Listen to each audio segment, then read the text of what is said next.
He was forced to give up the daughter he had in his teenage years, living for years with silent guilt. On an ordinary day, he saw a young woman abandoned on the sidewalk and instantly knew who she was. In that moment, he understood that his greatest treasure was right there, shivering in the cold before him. From the outside, Ethan Pierce's life seemed like the quintessential American success story. At 42, he was the youngest tech billionaire in Silicon Valley, with a sprawling estate in Atherton that featured a private helipad, an Olympic-sized swimming pool, and a garage housing a collection of vintage Ferraris that would make any car enthusiast weep with envy.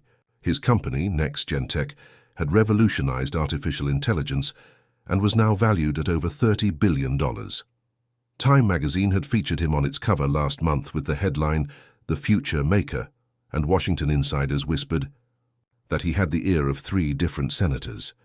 But on this particular Tuesday evening, as Ethan sat alone in his home office surrounded by awards and accolades, the only sound that filled the room was the gentle ticking of an antique grandfather clock, a sound that seemed to mock the emptiness of his existence. "Mr. Pierce, your dinner is ready," announced his house manager, Mrs. Sullivan, from the doorway. Ethan nodded without looking up from his computer screen. "Thank you, Mrs. Sullivan, I'll eat in a minute." "It's the 3rd time I've warmed it up, sir," she said, a hint of concern in her voice. "Perhaps you should take a break."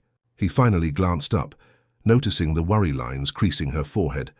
Mrs. Sullivan had been with him for 8 years now, and she was probably the closest thing he had to family. "I'm fine," he said, forcing a smile. "Just finalizing the acquisition details." After she left, Ethan pushed away from his desk and walked to the floor-to-ceiling windows that overlooked the twinkling lights of Palo Alto in the distance. His reflection stared back at him, a tall man with sharp features, salt and pepper, hair that women apparently found distinguished, and eyes that financial journalists often described as calculating. But what they failed to notice was the haunted look that had taken permanent residence there. For all his wealth and influence, Ethan Pierce was a man tormented by a ghost. Not the supernatural kind, but something perhaps more powerful, the ghost of a life unlived, of a child he had never known. 24 years ago, Ethan had been just 18, a brilliant but naive freshman at Stanford University, when he fell deeply in love with Melissa Jenkins, a girl from the wrong side of the tracks who waited tables at a diner near campus. Their worlds couldn't have been more different. He was the son of Charles and Eleanor Pierce, Boston aristocracy with a family tree that stretched back to the Mayflower. She was the daughter of a single mother who struggled to make rent in East Palo Alto. The memory of Melissa's smile still had the power to knock the wind out of him. She had been fearless, with wild curly hair and dreams bigger than her circumstances. For 6 intoxicating months, they had existed in a bubble of young love, sneaking around campus, making plans for a future that seemed both impossible and inevitable. Then came the news that shattered everything. "I'm pregnant," Melissa had told him one spring afternoon as they sat on a bench beneath a blooming cherry tree. Her voice had trembled, but her eyes had shone with a mixture of fear and wonder. Ethan had been terrified but also exhilarated. In that moment, with the California sun warming their faces and Melissa's hand in his, he had made a silent promise to her and their unborn child that he would never abandon them. A promise he had failed to keep. When his parents found out, they had descended upon Stanford like avenging angels. His father, Charles Pierce, CEO of one of the largest investment firms on the East Coast, had been cold and calculating. "This is not a discussion, Ethan," his father had said, his voice as sharp as a scalpel. "You have a future ahead of you, a legacy to uphold. This situation will be handled discreetly." His mother had been worse. While his father had been ice, Eleanor Pierce had been fire, her aristocratic features contorted with rage and disgust. "Do you think that girl loves you?" she had spat. "She sees dollar signs when she looks at you. Nothing more." They had given him an ultimatum: end the relationship and focus on his studies or be cut off completely. No tuition, no trust fund, no family connections. At 18, with no resources of his own and a lifetime of conditioning to obey his parents, Ethan had crumbled under the pressure. His parents had assured him that Melissa and the baby would be taken care of, that they had arranged for her to go live with distant relatives, that there would be financial support, that it was the best solution for everyone involved. Ethan had believed them, or perhaps had chosen to believe them because the alternative was too painful to consider. He never saw Melissa again. She disappeared from the diner, from campus, from his life. His calls went unanswered, his letters returned. It was as if she had never existed. Years passed. Ethan graduated summa cum laude from Stanford, went on to get his MBA from Harvard, and founded Next Gen Tech with a former classmate. Success came quickly, then exponentially. By 30, he was a millionaire. By 35, a billionaire. He dated casually but never committed. There was always something missing, a void that no amount of success could fill. Then 3 months ago, his father had passed away after a brief battle with pancreatic cancer. The funeral had been a society event, with hundreds of mourners dressed in black offering condolences that sounded rehearsed. Ethan had stood beside his mother, accepting handshakes and murmured sympathies with the same detached politeness he used at board meetings. The reading of the will had been straightforward. Charles Pierce had left everything to his wife and only son. But along with the family estate in Boston and various financial holdings, Ethan had inherited something unexpected: his father's private safe deposit box. "Your father was very specific that this should pass directly to you," the family lawyer had told him, handing over a small brass key. "He said you would understand its contents when the time was right." For weeks the key had burned a hole in Ethan's pocket as he debated whether to use it.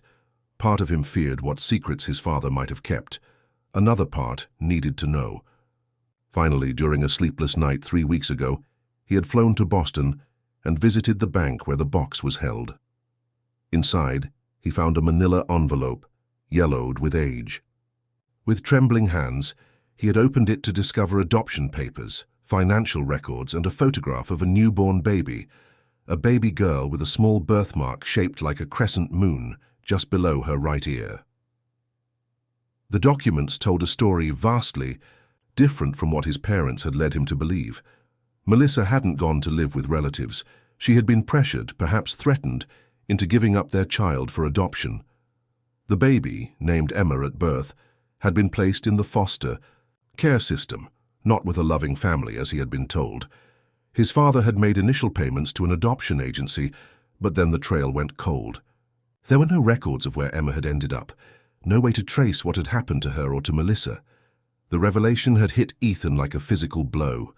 For days afterward, he had been unable to focus on work, unable to sleep, unable to do anything but think about the daughter he had abandoned and the woman he had loved.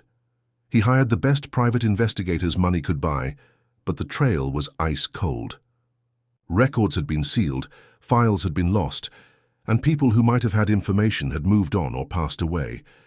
Each dead end felt like another betrayal, another failure. Tonight, as Ethan stared out at the California night, his dinner growing, cold for the third time, he wondered if he would ever find peace. The empire he had built felt hollow, the success meaningless. What was the point of having everything if you had no one to share it with? What was the point of changing the future if you couldn't make amends for the past? Little did he know that fate was about to intervene in the most unexpected way, setting in motion a chain of events that would change his life forever. The skies over Seattle wept that morning, a relentless drizzle that painted the cityscape in muted grays and blues. Ethan Pierce had flown in on his private jet the previous night for a meeting with potential investors, another step in expanding Next Gen Tech's already impressive reach. The meeting had gone well, they always did, but Ethan found himself distracted, his mind constantly drifting back to the contents of his father's safe deposit box. His executive assistant, Taylor, had noticed his unusual behavior. As they left the high-rise office building in downtown Seattle, she suggested they take a detour. "There's a little coffee shop in Pioneer Square that serves the best espresso in the city," she said, glancing at him with concern.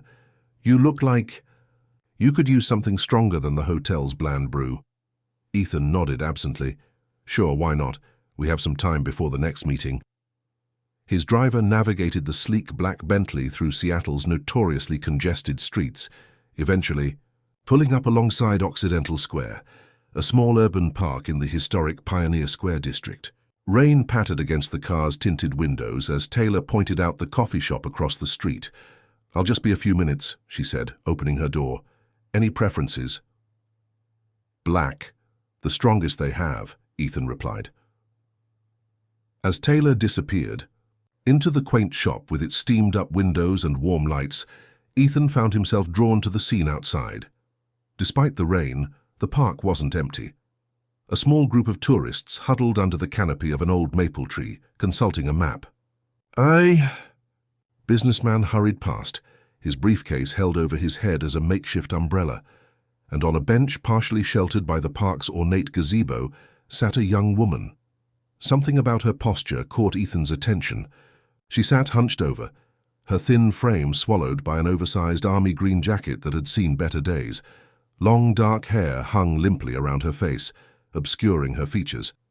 At her feet was a worn backpack, stuffed to bursting with what appeared to be all her worldly possessions. Ethan had seen homelessness before. It was impossible to live in any major American city and not encounter it, but something about this particular young woman tugged at him. Perhaps it was the way she seemed to be trying to make herself invisible, or maybe it was how young she looked. Barely more than a girl, really. As if sensing his gaze, she looked up, and for a brief moment, their eyes met through the rain-streaked window. Even from a distance, Ethan could see that they were a striking shade of blue-gray, the exact same color as his own. The world seemed to tilt on its axis. Before he could process what he was doing, Ethan was out of the car, ignoring the startled exclamation of his driver. The rain immediately soaked through his designer suit, but he barely noticed as he crossed the street, dodging puddles and traffic. The young woman watched his approach with wary eyes, her body tensing as if preparing to flee. Up close, Ethan could see that she was even younger than he had initially thought, perhaps in her early 20s. Her face was thin, with high cheekbones and a determined chin that reminded him painfully of Melissa. But it was the small crescent-shaped birthmark just below her right ear that made his heart stutter in his chest, the same birthmark he had seen in the photo of his newborn daughter. "Hi," Ethan said, his voice sounding strange even to his own ears. "I'm sorry to bother you, but do you mind if I sit down?" The young woman regarded him suspiciously, her eyes darting to his expensive watch, his tailored suit, the Bentley waiting across the street. "Look, mister, I'm not selling anything, and I'm not buying anything either. If you're with the city, I'll move along." No, nothing like that," Ethan said quickly. I thought you might be cold. It's raining pretty hard." She gave a short, humorless laugh. "Yeah, well, that's Seattle for you. You get used to it." An awkward silence fell between them. Ethan knew he must look insane, a soaking wet businessman standing in the rain, staring at a homeless young woman as if she were a ghost. "I'm Ethan," he said finally, deciding that simple honesty was the best approach. "Ethan Pierce." Something flickered in her eyes at the mention of his name. Recognition, perhaps. But it was gone so quickly that he wondered if he had imagined it. "Riley," she said after a moment's hesitation. "Riley Johnson. Johnson, not Pierce, not even Jenkins, which would have been Melissa's surname. But then, if she had been in the foster system or adopted, her last name could have changed multiple times.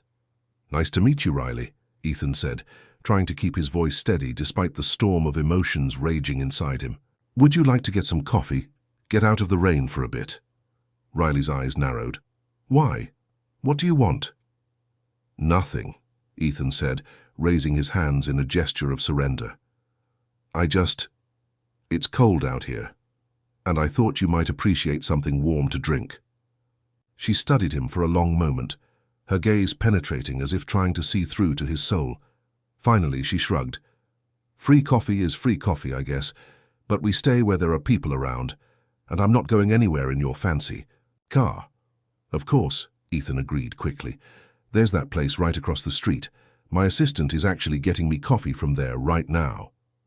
As if on cue, Taylor emerged from the coffee shop, clutching 2 to-go cups. She spotted Ethan across the street, and her expression shifted from confusion to concern. He motioned for her to wait as he turned back to Riley. "Shall we?" he asked, gesturing toward the cafe. Riley hesitated, then nodded, gathering her backpack. As they crossed the street together, Ethan fought the urge to bombard her with questions. Was she his daughter? How had she ended up on the streets? Where was Melissa? But he knew that any one of those questions would send her running. Taylor's. Eyebrows shot up when she saw them approach. "Ethan, is everything okay?" "Everything's fine," he assured her. "Taylor, this is Riley. Riley, this is Taylor, my assistant. Riley's going to join us for coffee." To her credit, Taylor took the bizarre situation in stride, offering Riley a warm smile. "Nice to meet you. I'm afraid I only got 2 coffees, but I'd be happy to go back in and get another." "Black coffee for me," Riley said, her voice still. Guarded. "Please," she added as an afterthought. As Taylor disappeared back into the cafe, Ethan suggested they take a table by the window. Riley agreed warily, keeping her backpack clutched tightly to her chest as they sat down. "So," Ethan began, struggling to find words that wouldn't sound suspicious or frightening. "Have you lived in Seattle long?" Riley shrugged. "On and off. I move around a lot." "I'm just visiting," Ethan said. "I live in California, actually, Silicon Valley." "Tech guy, huh?" Riley said, eyeing his expensive watch again. "Figures." "What about you?" Ethan asked carefully. "What brings you to Seattle?" A shadow passed over Riley's face. "Just ended up here, I guess. That's how it goes when you don't have roots anywhere." The statement hit Ethan like a physical blow. No roots. Because he had allowed his parents to sever those roots before they could even take hold. Taylor returned with Riley's coffee, placing it gently in front of her. "Here you go. They had some pastries left too, if you're hungry." Riley hesitated, then nodded. "Maybe a muffin or something. Thanks." As Taylor went to fulfill this request, Riley took a sip of her coffee, closing her eyes briefly as the warmth spread through her. Ethan noticed a small scar on her chin, and the way her knuckles were raw and red from exposure to the elements. Each sign of hardship was another indictment against him. "So what's your deal?" Riley asked suddenly, her eyes sharp. "Random rich? Guys don't usually buy coffee for street kids unless they want something." Ethan took a deep breath. "The truth is, you remind me of someone I used to know," he said, deciding that a partial truth was better than an outright lie. "Someone I lost touch with a long time ago." Riley snorted. "Let me guess, the one that got away and now you're having some kind of midlife crisis, thinking you can make up for past mistakes by being nice to strangers." The accuracy of her assessment was so startling that Ethan couldn't help but laugh. "Something like that, I suppose, though I'd argue 42 is a bit young for a midlife crisis." "Whatever helps you sleep at night," Riley said, but there was less hostility in her tone now. Taylor returned with a selection of pastries, placing them in the center of the table before discreetly stepping away to give them some privacy. Riley eyed the food hungrily, but seemed to be restraining herself from grabbing everything at once. "Please help yourself," Ethan encouraged. She didn't need to be told twice, selecting a blueberry muffin and taking a large bite. As she chewed, Ethan noticed again the crescent-shaped birthmark below her ear, partially hidden by her hair. It couldn't be a coincidence. The age, the eyes, the birthmark, they all aligned too perfectly. "Riley," he said carefully, "I know this might sound strange, but were you by any chance adopted?" The young woman froze mid-bite, her eyes narrowing suspiciously. "Why would you ask that?" Ethan realized his mistake immediately. He had pushed too far, too fast. "I'm sorry, that was inappropriate of me. Please forget I asked." But the damage was done. Riley set down her muffin, her expression closing off. "Look, I don't know what your deal is, but I'm not interested in being part of whatever weird fantasy you're playing out. Thanks for the coffee and food, but I should go." She stood up, grabbing her backpack and the half-eaten muffin. Ethan rose as well, panicking at the thought of losing her again before he could even confirm his suspicions. "Riley, wait. I'm sorry. I didn't mean to make you uncomfortable. It's just, I think there might be a connection between us, a reason why our paths crossed today." She paused, her expression a mixture of skepticism and curiosity. What kind of connection? Ethan opened his mouth to explain, but the words stuck in his throat. How could he possibly tell her everything in a crowded coffee shop? How could he explain 24 years of absence, of guilt, of searching? Before he could formulate a response, Riley shook her head. Never mind. I don't want to know. I've had enough people come into my life with big promises and disappear when things get tough. Thanks for the coffee, Mr. Pierce. With that, she turned and walked out of the cafe, the bell above the door jingling cheerfully as she stepped back into the rain. Ethan stood frozen for a moment, watching Riley's retreating figure through the rain-streaked window. She hunched her shoulders against the downpour, that oversized army green jacket making her look even smaller than she was. Every instinct told him to run after her, to tell her everything, to beg her not to disappear again, but he knew that would only push her further away. Taylor approached, her expression concerned. Ethan, what just happened? Who is she? He turned to his assistant, his mind racing. I need you to cancel all my meetings for the next few days. All of them? Taylor's eyes widened. But the Microsoft partnership can wait, Ethan said firmly. This is more important. I need you to get in touch with James Chen. Your private investigator? Taylor's brow furrowed. Ethan, what's going on? Ethan ran a hand through his damp hair, trying to organize his thoughts. That young woman. I think she might be my daughter. Taylor's jaw dropped. I didn't know you had a daughter. Neither. Did I until recently? Ethan said grimly. It's complicated and I don't have time to explain everything right now. But I need to find her again and I need James's help to do it. Taylor, ever efficient, was already typing on her phone. I'll call him right away. What information should I give him? Her name is Riley Johnson, early 20s, homeless at least currently. Tell him she was last seen at Occidental Square and to start canvassing the area immediately. I want eyes on all the shelters, soup kitchens, anywhere she might go, and tell him it's urgent.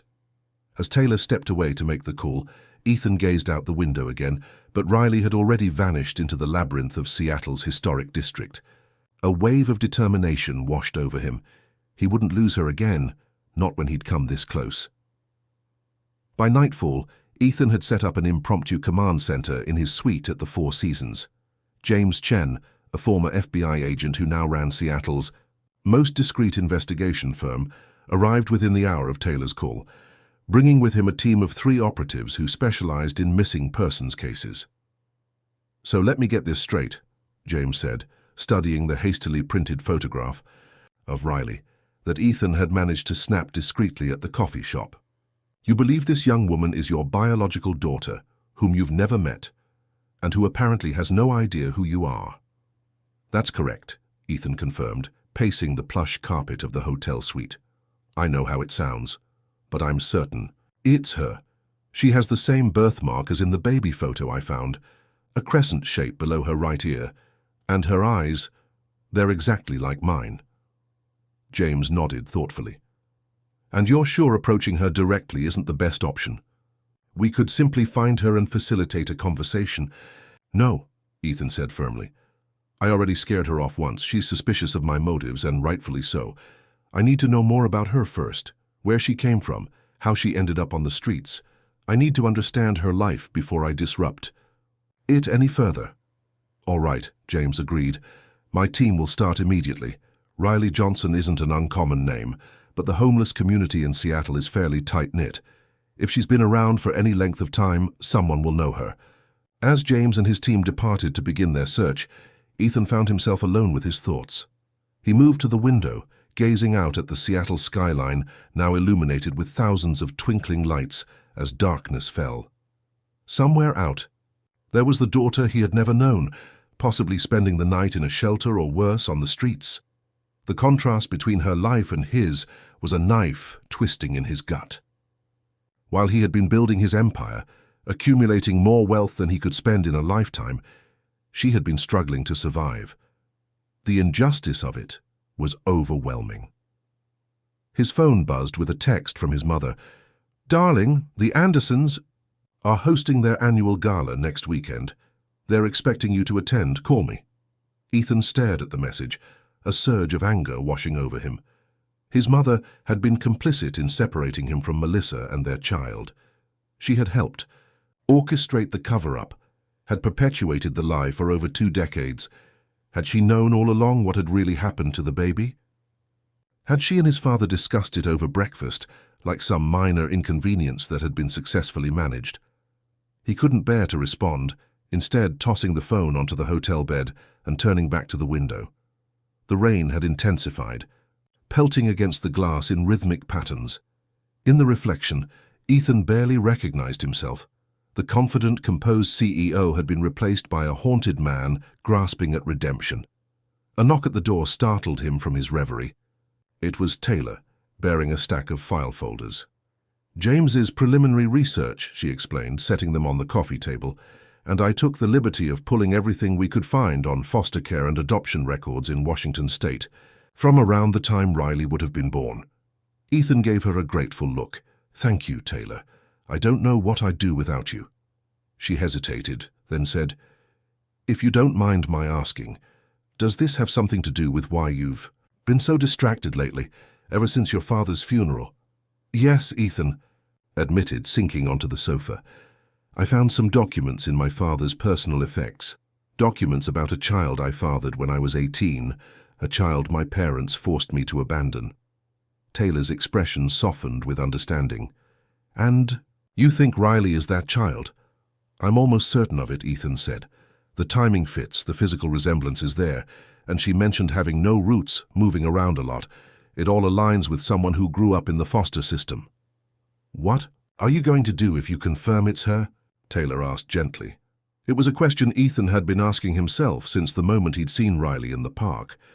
"I don't know exactly," he admitted. "I can't just blurt out that I'm her father and expect her to welcome me with open arms. She has every right to hate me for abandoning her." "You were just a kid yourself," Taylor pointed out. "That doesn't excuse it," Ethan said firmly. "I should have fought harder. I should have found a way to be there for her and her mother." Taylor nodded, understanding that no amount of rationalization would ease his guilt.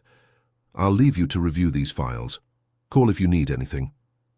After she left, Ethan spent hours poring over the documents, learning about the complexities of the foster care system, the disturbingly high rates of homelessness among those who aged out without being adopted, the gaps in the safety net that allowed vulnerable young people to fall through. Around midnight, his phone rang. It was James. "We've got something," the investigator said without preamble. "One of my people found a shelter worker who knows Riley. She's been in and out of their facility for about 6 months. Before that, she was apparently in Portland." "Does she have any family, friends?" Ethan asked. "No family that the shelter worker knows of," James replied. "But she did mention that Riley sometimes works at a bookstore called Rainy Day Reads in the Capitol Hill neighborhood. It's owned by an older woman who lets Riley crash in the back room when the weather's bad." "That's excellent work, James," Ethan said, already reaching for his jacket. "Text me the address." "Ethan," James said, his tone cautioning. "It's after midnight. The bookstore will be closed." Ethan paused, reality crashing back in. "Right, of course, first thing tomorrow then." "One more thing," James added. "My contact at the shelter mentioned that Riley is pretty well read, smart. Apparently she was in college at one point on a scholarship, but had to drop out. Thought you might want to know." The information sent another pang through Ethan's heart. A scholarship. His daughter was intelligent, academically gifted, of course she was. And yet circumstances had conspired to derail her education, her future. "Thank you, James. Keep digging, please. I want to know everything you can find about her past." After hanging up, Ethan found sleep impossible. His mind kept returning to the image of Riley huddled on that park bench, clutching her worn backpack like it contained her entire world, which he supposed it probably did. Dawn found him still awake, watching the sun rise over Elliott Bay from his hotel window. As soon as it was a reasonable hour, he showered, dressed, and headed for Capitol Hill. Rainy Day Reads was exactly the kind of bookstore that seemed to defy the digital age. Small, independent, with shelves that reached the ceiling and cozy reading nooks tucked into corners. A bell jingled softly as Ethan pushed open the door, the scent of old books and fresh coffee enveloping him. An elderly woman with silver hair and kind eyes looked up from behind the counter. "Good morning," she greeted him warmly. "Looking for anything in particular today?" Ethan approached the counter, trying to appear casual. "Actually, I was hoping to speak with someone who works here. Riley Johnson?" The woman's friendly expression immediately turned guarded. "And you are?" "My name is Ethan Pierce," he said, deciding that honesty was the best approach. "I met Riley yesterday, and I think I might be able to help her."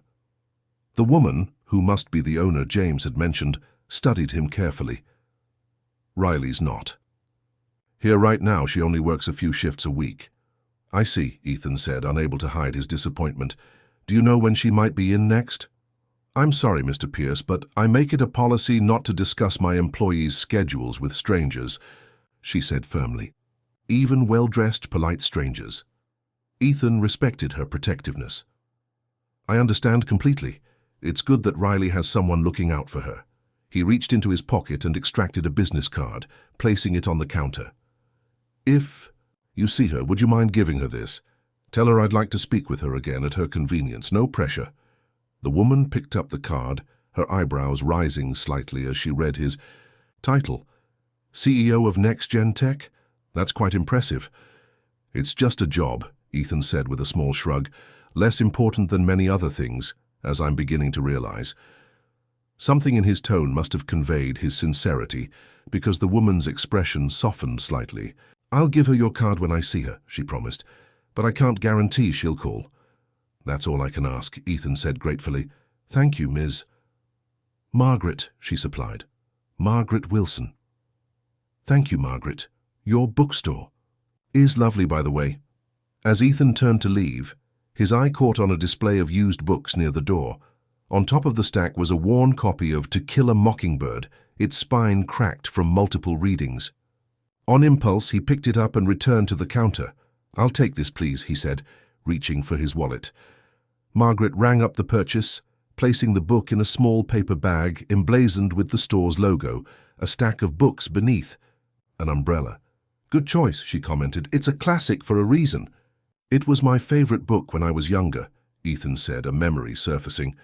"I used to read it every summer." As he left the bookstore, clutching the paper bag, Ethan realized with a start that he had shared that love of Harper Lee's novel with Melissa all those years ago. They had discussed it for hours during their brief time together, debating the characters' motivations, the social commentary, the beautiful prose. Had Melissa passed that love of literature onto their daughter? Was that why Riley worked in a bookstore, despite her difficult circumstances? The thought created a strange ache in his chest, a connection across time and absence, a thread that hadn't been entirely severed despite everything. Back in his hotel suite, Ethan found a message waiting from James. His team had uncovered more information about Riley's past, piecing together fragments from public records and interviews with social workers who remembered her case. The picture that emerged was heartbreaking. Riley had indeed been in the foster system, bouncing between homes from infancy until she aged out at 18. There were gaps in the records, periods where she seemed to vanish from the system entirely. She had attended Seattle Central College on a scholarship for 2 semesters before dropping out due to what one administrator vaguely described as personal issues. What was missing from the report was any mention of Melissa. It was as if Riley's mother had disappeared completely, leaving no trace in her daughter's life. The thought sent a chill through Ethan.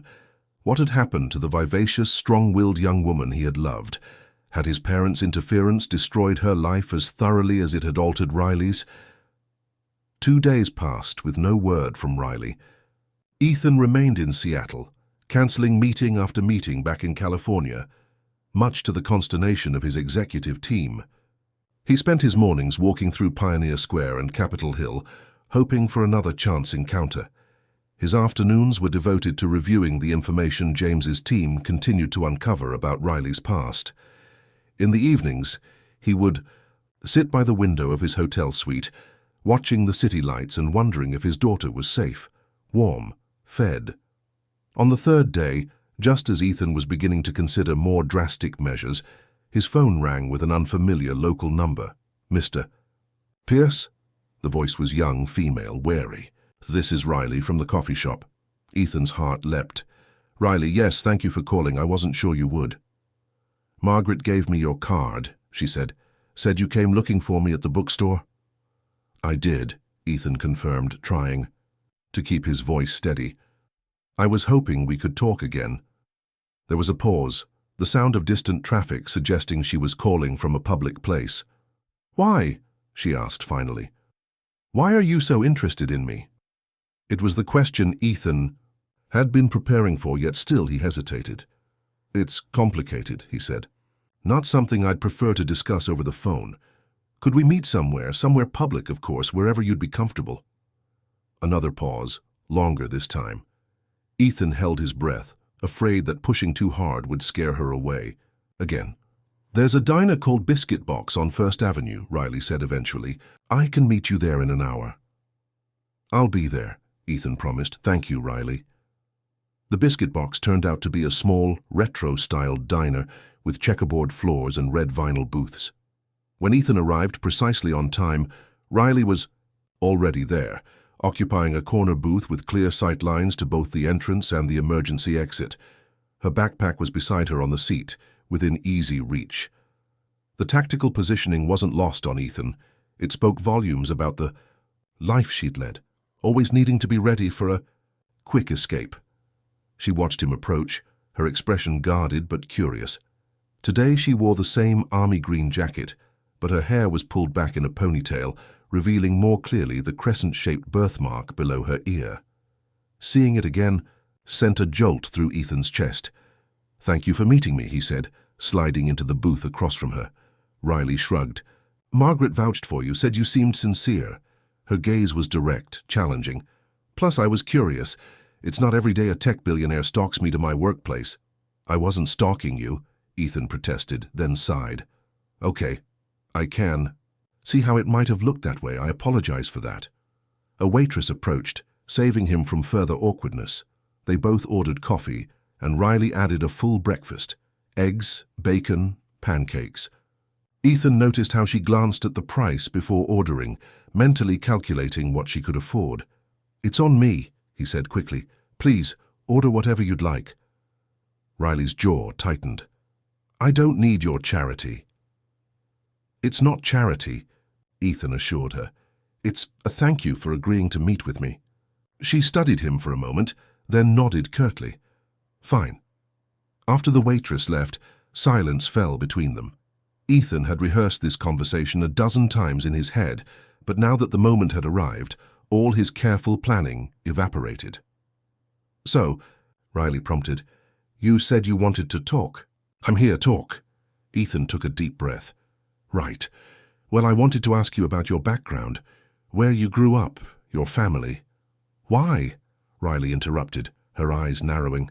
What's it to you? Because, Ethan said slowly, I think we might be connected, family connected. Riley's expression didn't change, but her hands wrapped around her coffee mug tightened visibly. What does that mean exactly? This was the moment of truth. Ethan could feel his heart pounding against his ribs. Riley, I believe, I have reason to think that I might be your biological father. The words hung in the air between them. Riley's face remained carefully blank, but something flickered in her eyes.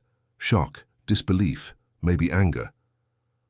That's not possible, she said finally, her voice flat. My father was some college kid who knocked up my mom and disappeared. He never wanted anything to do with me. The accusation stung, even though it was essentially true. It's more complicated than that, Ethan said quietly. I was 18 when your mother got pregnant. My parents, they intervened. They told me they'd arranged for her to live with relatives, that you both would be taken care of. I believed them. I was young and scared, and I made a terrible mistake by not standing up to them. Riley's laugh was bitter, devoid of humor. So you're saying what? That your rich parents didn't approve of your girlfriend from the wrong side? Off the track, so they paid her off and shipped her away? That's straight out of a bad soap opera. It's the truth, Ethan said. Or at least what I believed was the truth for many years. It was only after my father died recently that I discovered what really happened. They hadn't sent your mother to live with relatives. They pressured her to give you up for adoption. And you never thought to check? Riley's voice was razor-sharp. In 24 years, it never occurred to you to make sure your child was okay. The accusation hit Ethan like a physical blow. I know it sounds inexcusable, he said. And maybe it is. I was young and sheltered and completely under my parents' control.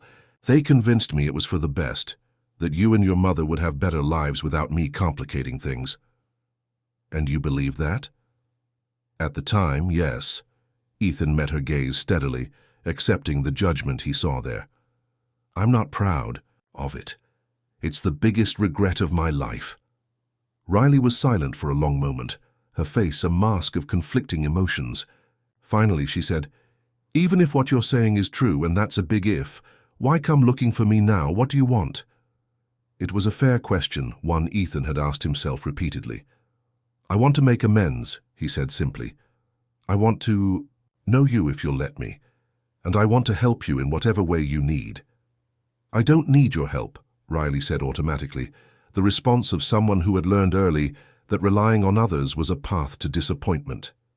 Maybe not, Ethan acknowledged, but I'd like the chance to offer it anyway.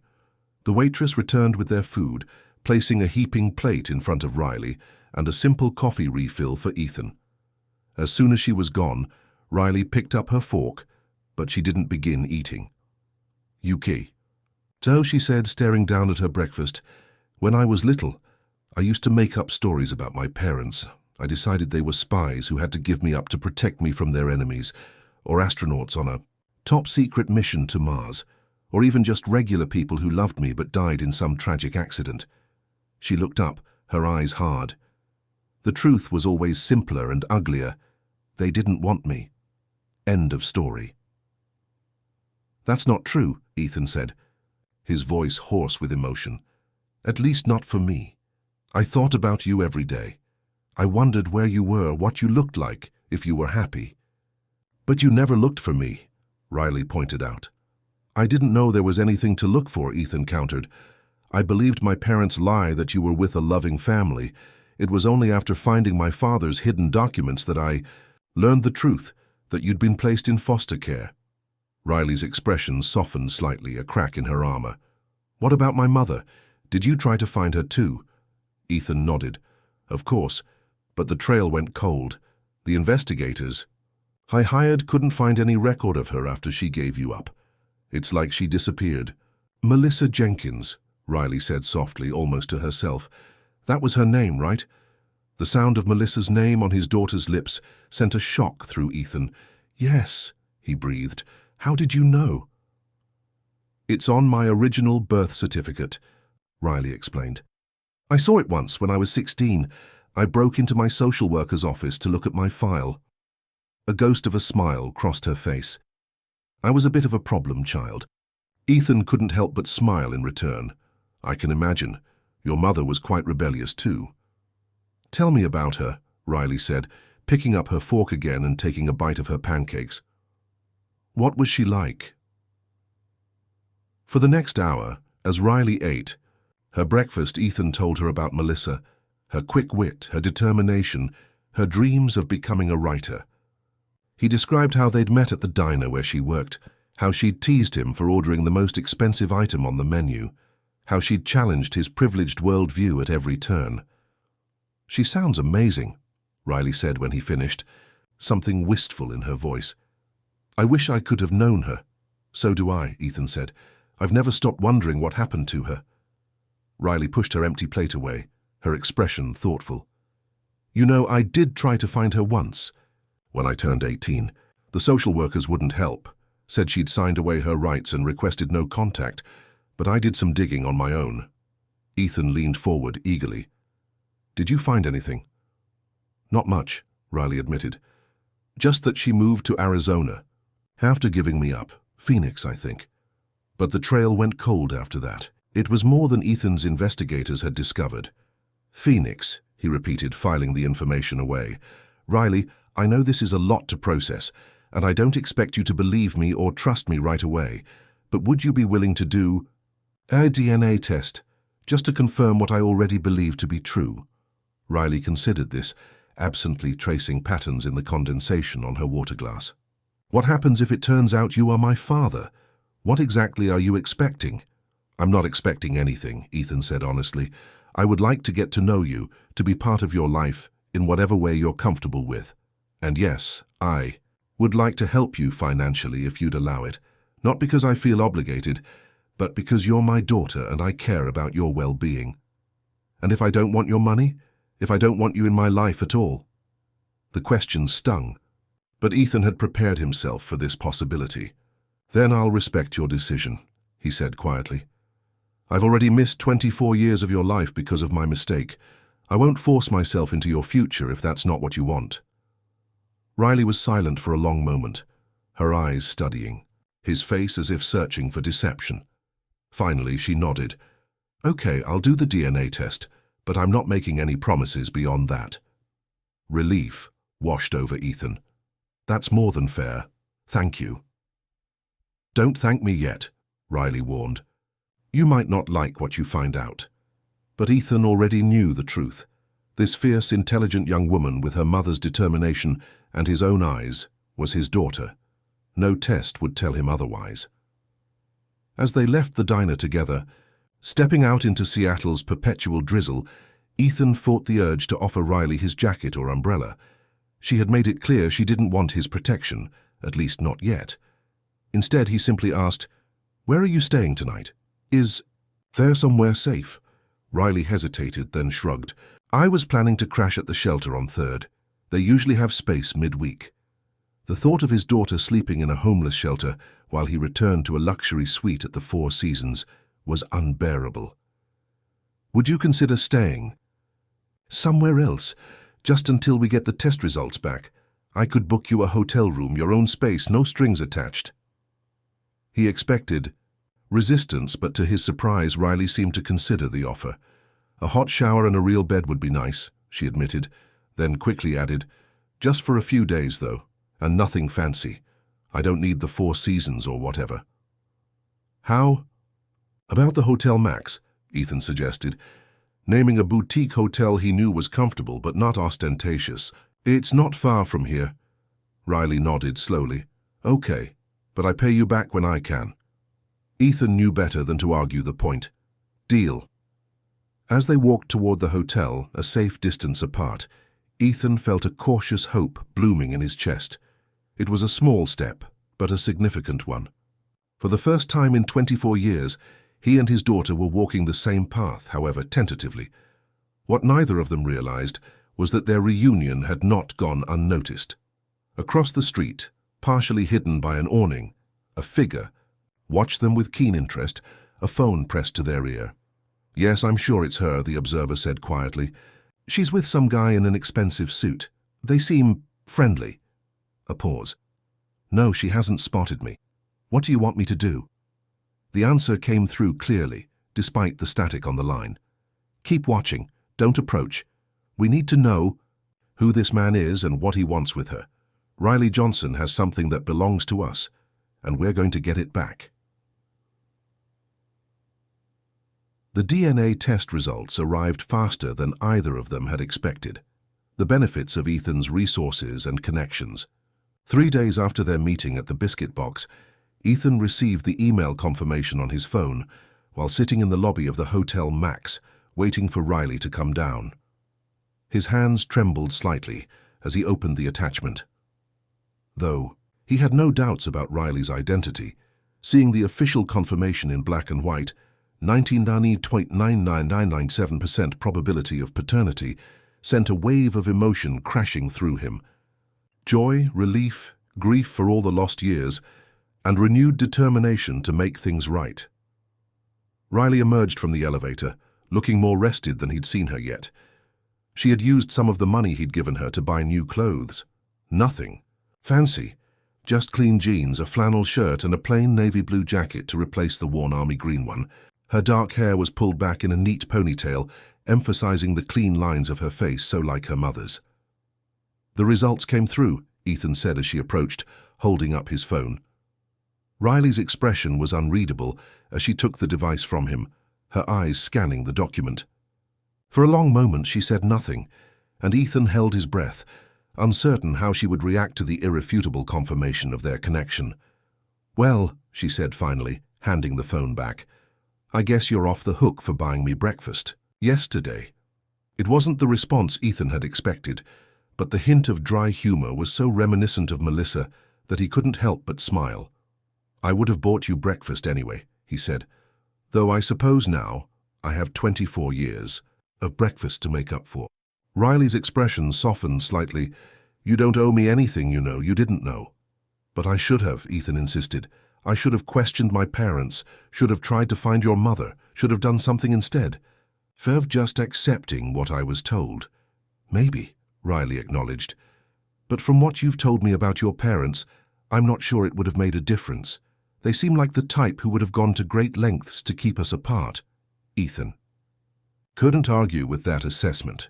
Charles and Eleanor Pierce had been masters of control, manipulating situations and people to suit their vision of what the family should be. And yet, their plans had ultimately failed. Here he was, sitting across from the daughter they had tried to erase from his life. "What happens now?" Riley asked, her voice careful, measured. It was the question Ethan had been asking himself constantly. "That depends on what you want," he said. "I meant what I said before. I'd like to be part of your life, to help you in whatever way I can. But I'll respect your boundaries." Riley was quiet for a moment, absently turning a silver ring on her thumb, a new detail Ethan hadn't noticed before. "I've been on my own for a long time," she said finally. "I'm not sure I know how to be someone's daughter." "And I don't know how to be a father," Ethan admitted. "Maybe we can figure it out together." The ghost of a smile touched Riley's lips. "Maybe." She took a deep breath as if steeling herself for a decision. "I've been thinking about what you said about my mom, about how you never found out what happened to her." Ethan nodded, a familiar ache spreading through his chest at the mention of Melissa. "I want to find her," Riley said, her voice growing stronger with conviction. "I need to know what happened, why she gave me up. And I think I'd like your help with that." The request caught Ethan by surprise, though in retrospect it shouldn't have. Of course Riley would want to find her mother, the parent who had carried her, given birth to her, and then, for reasons still unknown, given her up. "I would be honored to help you," Ethan said sincerely. "I want answers about Melissa too. I've had investigators looking, but they haven't found much. You mentioned she went to Phoenix." Riley nodded. "That's what I found out from some old court records. She moved there shortly after I was born, but that was 24 years ago. She could be anywhere now." "Well, it's a place to start," Ethan said, already thinking of how to expand the search. "I have connections in Arizona who might be able to help. And with your permission, I'd like to bring James Chen, my investigator, fully into the loop now. He's discreet and very good at what he does." "Okay," Riley agreed, "but I want to be involved. No more secrets. I've had enough people making decisions about my life without consulting me." "Absolutely," Ethan promised. "Full transparency from now on." They spent the next hour planning their search strategy, with Ethan making calls to his team, and Riley sharing what little information she had gleaned over the years about her mother. As they talked, Ethan couldn't help but notice how Riley's initial wariness gradually gave way to cautious engagement. She was smart, analytical, quick to grasp concepts, traits that would have served her well in college had she been able to continue her education. "You mentioned you were at Seattle. Central for a while," Ethan said during a lull in their planning. "What were you studying?" "Computer science," Riley answered, a hint of pride in her voice. "I was on a full scholarship. I was going to specialize in cybersecurity." Ethan's eyebrows rose in surprise. "That's my field. Next-Gen Tech's main focus is AI-driven security. Systems." "I know," Riley said, with the first genuine smile he'd seen from her. "Why do you think I agreed to meet you in the first place? I recognized your name from tech journals. Your work on predictive threat analysis is pretty groundbreaking." The revelation that his daughter had known exactly who he was had followed. His work, even, left Ethan momentarily speechless. I had no idea you knew about next-gen tech. I may be homeless, but I'm not uninformed, Riley said, a defensive edge creeping back into her voice. The public library has free internet access. I keep up with the tech world when I can. Of course, Ethan said quickly. I didn't mean to imply otherwise. I'm impressed, that's all. A thought occurred to him. You said you had to leave school. Was it financial issues? Riley hesitated, her expression closing off slightly. Among other things, life got complicated. There was clearly more to the story, but Ethan didn't push. They had only just begun to build a fragile trust. He wouldn't risk breaking it by prying too deeply too soon. Well, he said instead, if you ever want to go back, I'd be happy to help make that happen. No strings attached. I'll think about it, Riley said, neither accepting nor rejecting the offer outright. Right now, finding my mom is more important. Ethan nodded, understanding her priorities. Then that's what we'll focus on. They were interrupted by Ethan's phone ringing, James Chen calling with an update. The investigator had already begun digging into Melissa Jenkins's move to Phoenix and had uncovered some promising leads, including employment records at a local newspaper where she had worked as a junior reporter shortly after arriving in the city. That sounds like her, Ethan said, a bittersweet smile crossing his face. She always wanted to be a writer. There's more, James continued.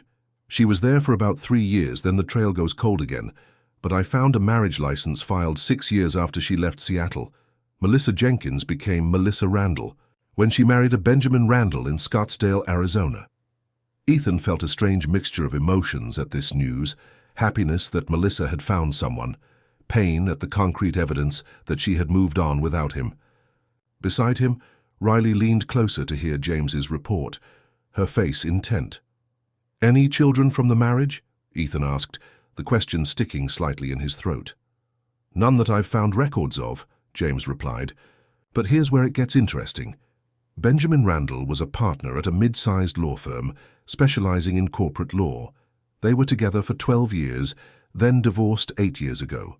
The divorce records are sealed, but I'm working on accessing them. And after the divorce, Ethan prompted. That's where I'm hitting roadblocks, James admitted. There's no clear trail after that, no property records, tax filings, or employment that I can find. Under the name Melissa Randall or Melissa Jenkins, it's possible she changed her name again, moved out of state, or... He didn't finish the sentence, but the implication hung heavily in the air. Or she could have died. Keep looking, Ethan instructed. And expand the search nationwide. I want to know what happened to her. After ending the call, Ethan turned to find Riley staring out the hotel lobby windows, her expression distant. Are you okay? He asked gently. She got married, Riley said, her voice small. Had a whole life without me. The pain in those words was palpable, and Ethan fought the urge to pull her into a hug. Instead, he said, We don't know the full story yet. There could be 100 reasons why she didn't come looking for you. Maybe she tried and couldn't find you. Maybe she thought you were better off without her. Maybe she was dealing with her own demons. Or maybe she just didn't want me, Riley said, the vulnerability in her voice breaking Ethan's heart. Just like you didn't. That's not true, Ethan said firmly. I made a terrible mistake, one I'll regret for the rest of my life. But it wasn't because I didn't want you, and I'd bet everything I have that your mother felt the same way. Riley didn't look convinced, but she nodded slightly as if willing to consider the possibility. So what's our next move? I think we should go to Phoenix, Ethan said decisively. James can continue his investigation from here, but we might find more by talking to people who knew her, former colleagues at the newspaper, friends, neighbors. People often remember details that don't make it into official records. Phoenix, Riley repeated, considering. I've never been to Arizona. Neither have I outside of business trips, Ethan admitted. But I have a corporate apartment there that we can use as a base. If you're willing, we could leave tomorrow. Riley hesitated, and Ethan could see the conflict in her eyes, the desire to find answers warring with the caution of someone who had learned not to trust too easily or move too quickly. You don't have to decide right now, he assured her. Take some time to think about it. No, Riley said, her jaw setting in determination. No more waiting. I've spent my whole life wondering about my parents. Now that I've found one of you, I want to find the other too. Let's go to Phoenix. Ethan nodded, proud of her courage. I'll make the arrangements. As they parted ways, Riley returning to her hotel room to rest, Ethan heading out to meet with James and finalize their travel plans, neither noticed the man sitting in a corner of the lobby, partially hidden behind a newspaper. He lowered the paper slightly, watching as they went their separate ways, then pulled out his phone and typed a quick message. They're planning to travel. Destination, Phoenix. Will continue surveillance. Meanwhile, across town in a modest apartment in Queen Anne, Margaret Wilson, the kindly bookstore owner, sat at her kitchen table staring at an old photograph. It showed a much younger version of herself standing beside a beautiful young woman with wild curly hair and a defiant smile. Melissa Jenkins, pregnant and glowing, one hand resting protectively on her rounded belly. Margaret traced the image with a gentle finger, tears gathering in her eyes. "Oh, Melissa," she whispered. He found her. After all these years, he found her, just like you always feared he would. She reached for her phone with a shaking hand and dialed a number she knew by heart. When the call connected, she spoke without preamble. "It's happening," she said. "He found Riley. They're looking for you now." She paused, listening to the voice on the other end. "I know we promised, but things have changed. She deserves to know the truth." Another pause. Longer this time. "All right," Margaret finally agreed, her voice heavy with resignation. "I'll keep my promise. But Melissa, my dear, you can't hide forever. Some secrets are too big to stay buried, especially when there are people determined to uncover them."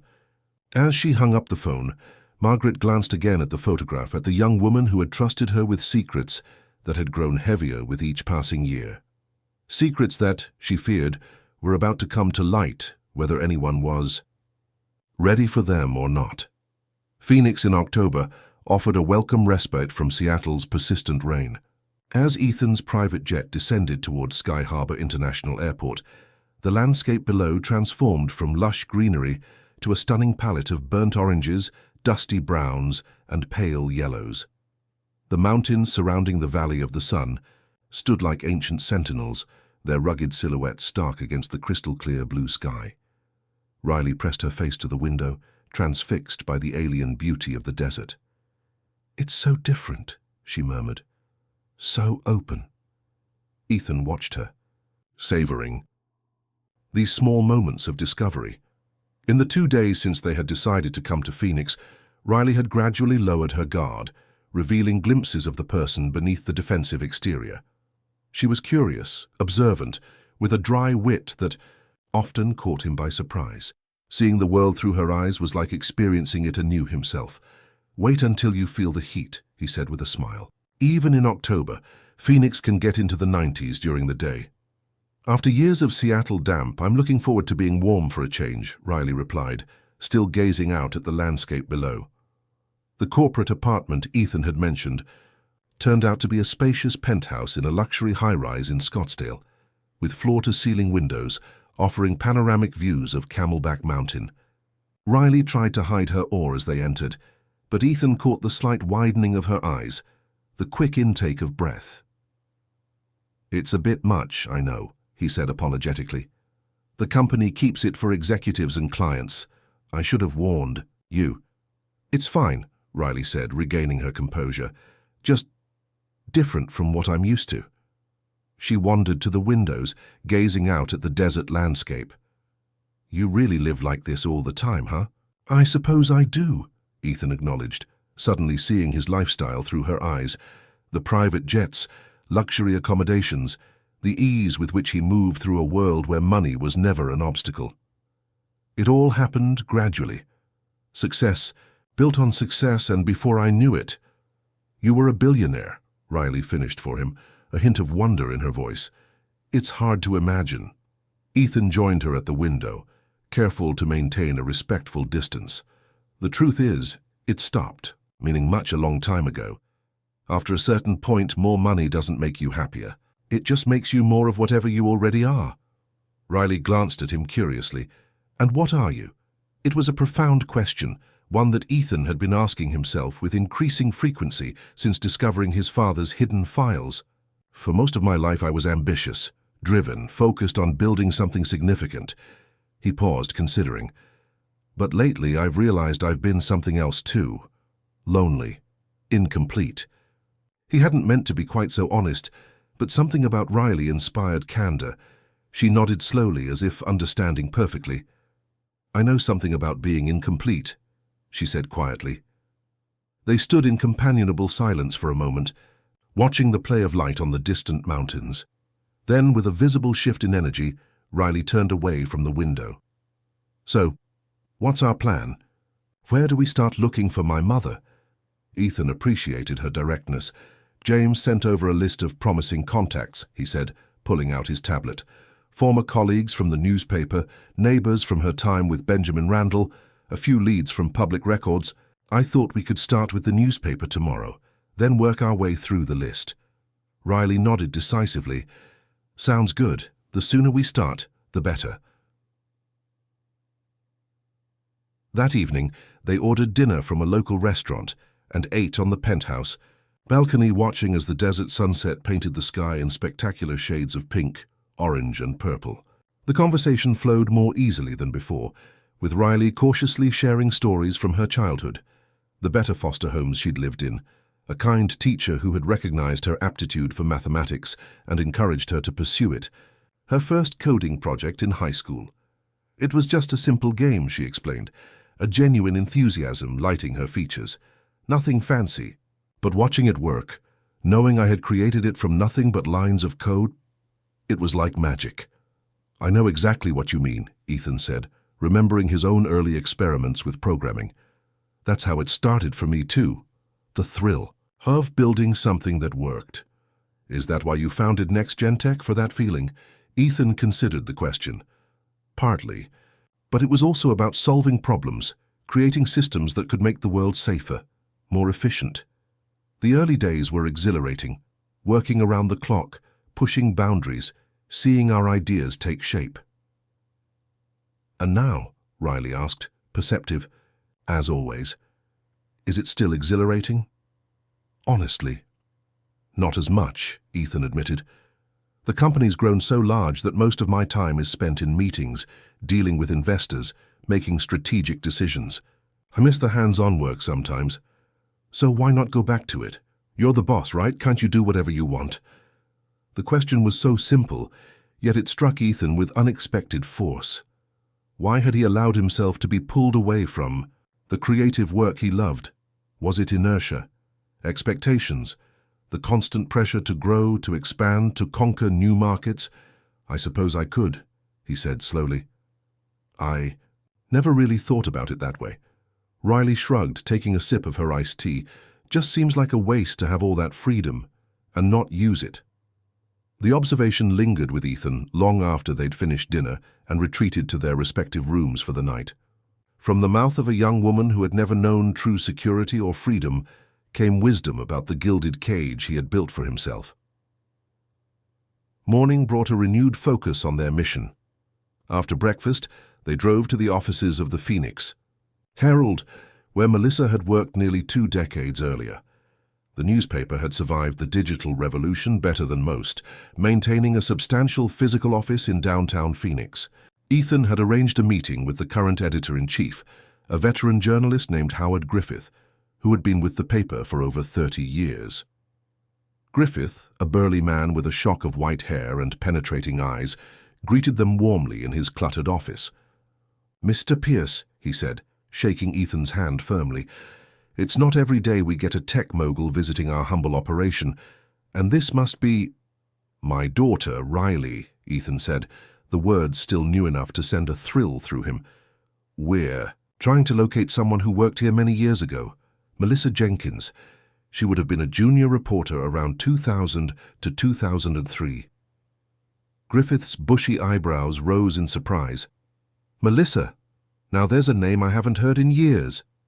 He gestured for them to sit. She was a firecracker, that one. Talented writer, fearless, never backed down from a tough story. Riley leaned forward eagerly. You knew her? I was the city desk editor back then, Griffith confirmed. Supervised her work directly for a while. She had a knack for investigative journalism, could get people to talk who wouldn't give other reporters the time of day. Do you know what happened to her after she left the paper? Ethan asked. Griffith leaned back in his chair, his expression turning thoughtful. She married some hotshot lawyer, if I recall correctly. Randall, I think his name was. Ben or Benjamin. Bit of an uptight fellow, not really her type in my opinion. But who am I to judge, he shrugged. She kept in touch for a while, did some freelance work for us occasionally. Then she just disappeared from the scene. Disappeared how? Riley pressed, a note of anxiety in her voice. Nothing sinister, Griffith assured her quickly. Just stopped writing, stopped calling. Last I heard, she was having some marital problems. Ben wanted her to be a proper corporate wife, host dinner parties, join the country club set. Melissa was never one for that lifestyle. Ethan could imagine it all too clearly. Vibrant, independent Melissa chafing under the constraints of high society expectations, just as she had balked at his parents' elitism years before. Do you have any idea where she might have gone after the divorce, he asked. Griffith scratched his chin thoughtfully. There was a rumor she went back to school, got a teaching degree. But I can't say for certain. It's been, 8 or 9 years since the divorce? 8, Ethan confirmed. Have you tried social media? Griffith suggested, though Melissa was never much for that sort of thing, even in the early days. Said it was too invasive. We've tried everything, Riley said, a hint of frustration creeping into her voice. It's like she vanished. Something in Riley's tone caught Griffith's attention. He studied her more carefully, his journalistic instinct clearly sensing there was more to the story. If you don't mind my asking, why are you looking for Melissa? Is she a relative? Riley glanced at Ethan, a silent question in her eyes. He nodded slightly, leaving the decision to her. She's my mother, Riley said simply. I've never met her. I was given up for adoption as an infant. Griffith's eyes widened, his gaze darting between Riley and Ethan as the pieces fell into place. I see, he said slowly. That explains a few things. What things? Ethan asked sharply. Melissa never talked much about her past, Griffith explained, but there were moments, usually late nights at the office when we'd all had a few. Drinks when she'd get this look. Sad, distant. Once, after a particularly tough story about child welfare, she broke down completely. Wouldn't explain why, just kept saying she'd made a terrible mistake. He shook his head. None of us pushed. We all have our demons in this business. Riley absorbed this information, her face a mask of conflicting emotions. So she regretted it, she said softly. Giving me up. I can't say for certain, Griffith cautioned, but she definitely carried some deep pain. Whatever happened, it wasn't a decision she took lightly. After leaving the newspaper, they followed up on several other leads from James's list. They visited the law firm where Randall had been a partner, only to discover he had relocated to Chicago years ago. They drove past the house in Scottsdale, where Melissa and Benjamin had lived, now occupied by a young family with no connection to the previous owners. By late afternoon, both Ethan and Riley were feeling the strain of repeated disappointments. They stopped at a small cafe on the outskirts of Scottsdale, seeking a moment of respite. This feels impossible, Riley admitted, slumping in her chair. It's like she deliberately covered her tracks. Or someone else did, Ethan mused, a new thought occurring to him. My parents went to great lengths to separate us once. What if they continued to interfere in Melissa's life? Riley considered this. But why? Once I was out of the picture, what threat did she pose? Knowledge, Ethan said grimly. She knew what they had done, how they had manipulated the situation. My parents were obsessed with their public image, their legacy. They wouldn't have wanted that story getting out. So you think they might have... What? Paid her to disappear? Threatened her? I don't know, Ethan admitted. But my father kept those adoption papers, Riley. He tracked what happened to you, at least initially. What if he was keeping tabs? On Melissa, too? The possibility hung between them, disturbing in its implications. Ethan's phone buzzed with a text from James, another dead end on one of their leads. They were running out of options. "There's one more person on our list," Ethan said, checking the information on his tablet. "A former neighbor from the Randall house, lives about 20 minutes from here. We could try there before calling it a day." Riley nodded wearily. "Might as well be thorough." The address led them to a modest ranch-style home in an older neighborhood of Phoenix. The garden was meticulously maintained, with desert plants arranged in artistic clusters among decorative stones. As they approached the front door, it opened. Before they could knock, revealing an elderly woman with bright, curious eyes and a silver braid hanging over one shoulder. "I saw you pull up," she explained, her voice warm and slightly accented. "Not many visitors on a weekday. You must be selling something or looking for someone." "The second one," Ethan confirmed with a smile. "I'm Ethan Pierce and this is Riley. We're trying to locate someone who used to live in your neighborhood, Melissa Randall, formerly Jenkins. I believe she lived next door to you about 8 to 10 years ago." The woman's expression shifted subtly, a tightening around the eyes, a slight compression of the lips. "Melissa," she repeated, her tone careful. "Yes, I remember her. Sweet girl, why are you looking for her?" Before Ethan could formulate a response, Riley stepped forward. "I'm her daughter," she said directly. "I've never met her. I'm trying to find her." The elderly woman's gaze sharpened, studying Riley intently. After a long moment, she nodded to herself as if coming to a decision. "You'd better come in," she said, stepping back from the doorway. "My name is Elena Vasquez, and I think I may be able to help you." The interior of Elena's home was cool and serene, with white walls, terracotta tile floors, and colorful woven textiles adding warmth. She led them to a comfortable living room and gestured for them to sit. "Would you like some iced tea?" she offered. "It's homemade." They accepted gratefully, and Elena disappeared briefly into the kitchen, returning with a tray bearing a pitcher and glasses. After serving the drinks, she settled into an armchair across from them. "So," she said, her gaze moving between Ethan and Riley, "you are Melissa's daughter, and you—" Her eyes narrowed slightly as she regarded Ethan. "You must be the father." Ethan nodded, somewhat surprised by her perceptiveness.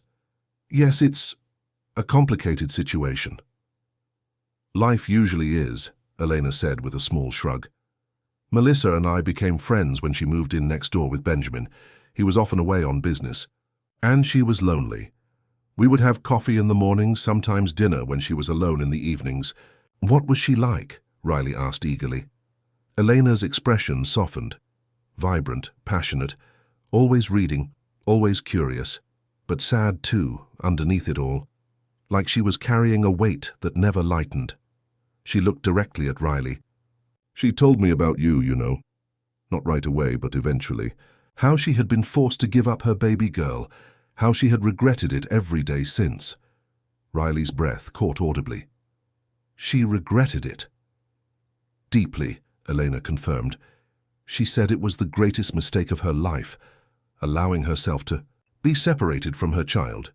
But she believed she had no choice at the time, that powerful people had threatened her, made her feel she had nothing to offer a baby." Ethan felt a cold weight settling in his stomach. "My parents," he said quietly. "They must have pressured her just like they pressured me." Elena nodded slowly. She didn't name names, but she spoke of a wealthy family that wanted their son to have nothing to do with her or the baby. Said they made it clear there would be consequences if she didn't cooperate. The confirmation of his suspicions left Ethan feeling physically ill. His parents had not merely separated him from Melissa and their child, they had actively threatened a vulnerable young woman, forced her into an impossible choice. The depth of their cruelty was staggering. "Do you know where she went after the divorce?" Riley asked, bringing the conversation back to their primary goal. Elena hesitated, glancing between them with an unreadable expression. "Melissa asked me to keep certain things private," she said carefully.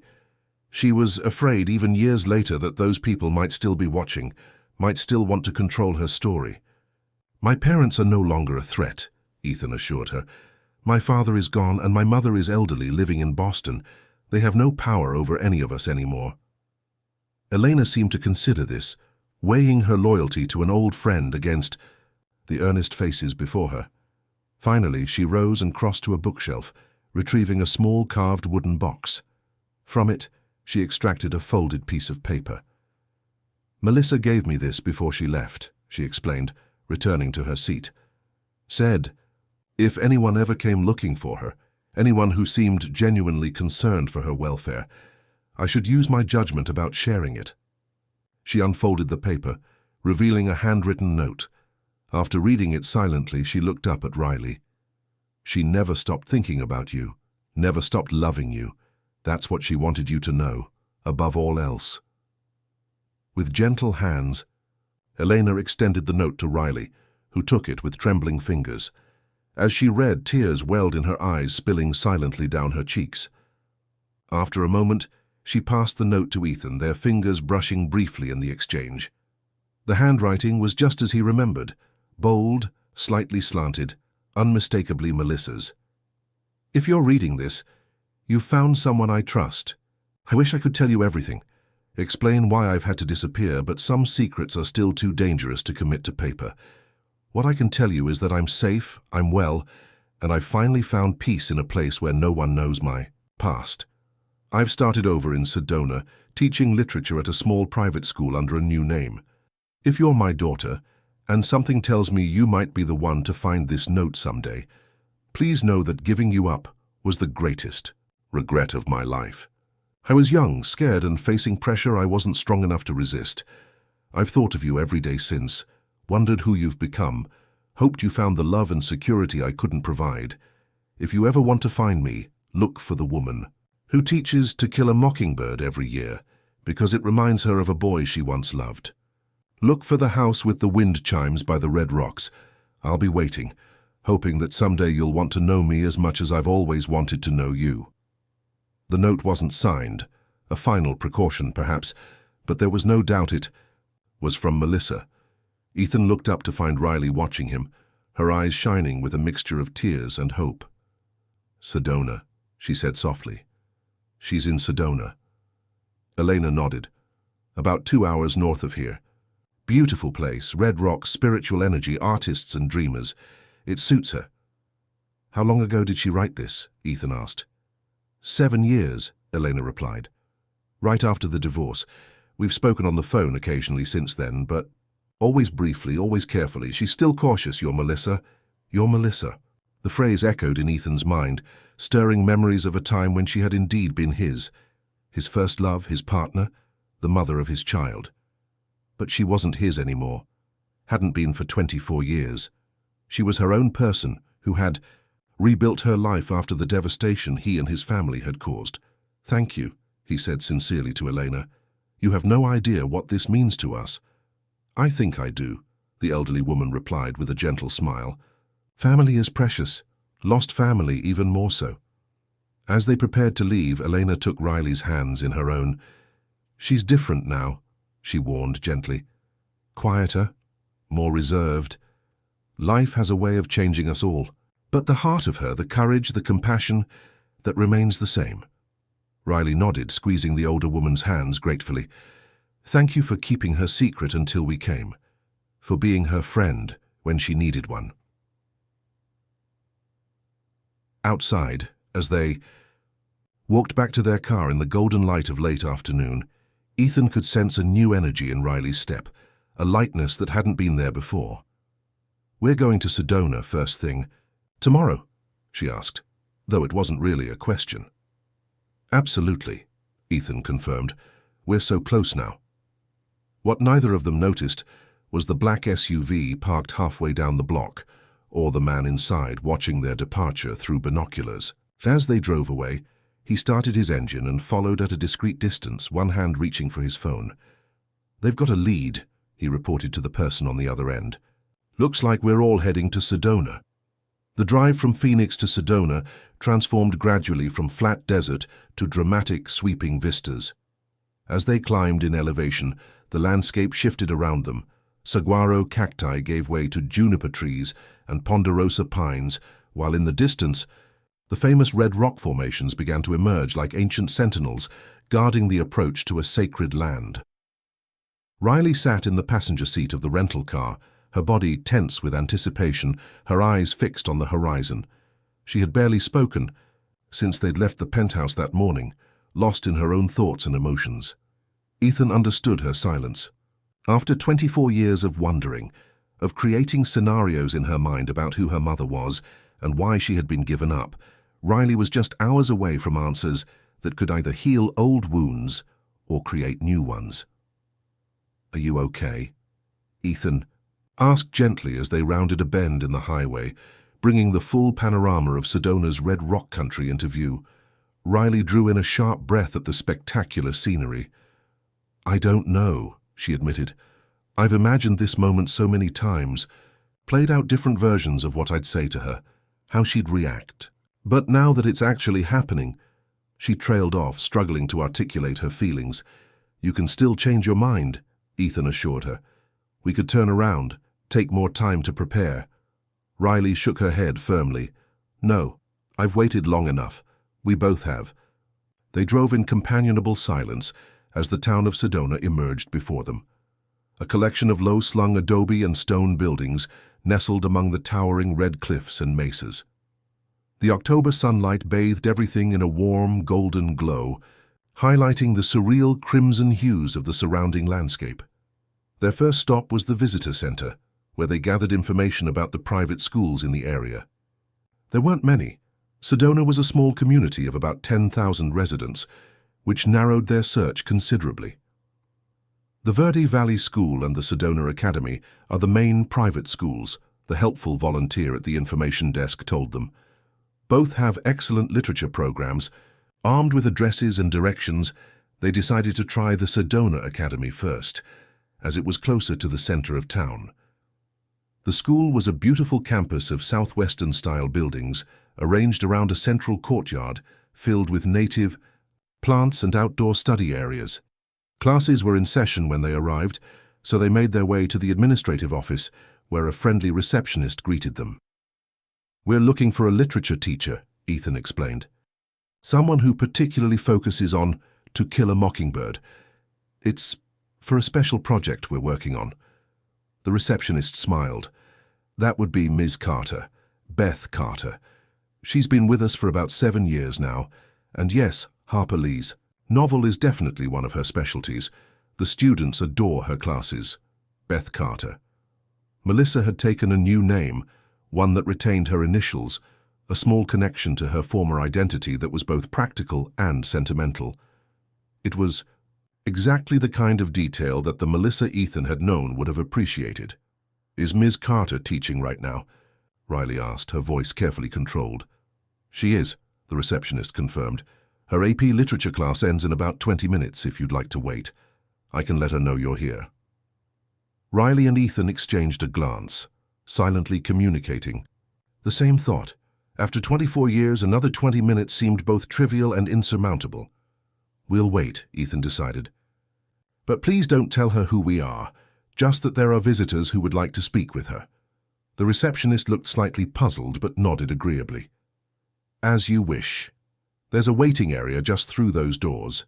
Can I offer you some water or coffee?"